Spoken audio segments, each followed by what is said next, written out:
தஞ்சாவூர், திருவாரூர், நாகை, புதுக்கோட்டை, ராமநாதபுரம் ஆகிய 5 மாவட்டங்களில் இன்று கனமழை பெய்ய வாய்ப்பிருப்பதாக வானிலை ஆய்வு மையம் எச்சரித்துள்ளது.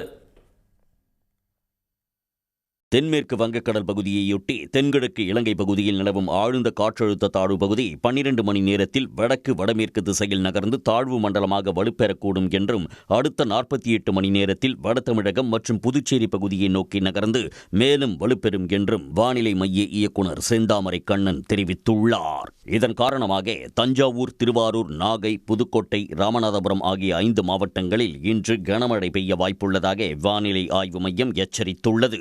செங்கல்பட்டு, விழுப்புரம், கடலூர், மயிலாடுதுறை, நாகை, திருவாரூர் ஆகிய 6 மாவட்டங்கள் மற்றும் புதுச்சேரி, காரைக்காலில் நாளை மறுநாள் அதி கனமழை பெய்ய வாய்ப்புள்ளதாக இந்திய வானிலை ஆய்வு மையம் எச்சரித்துள்ளது.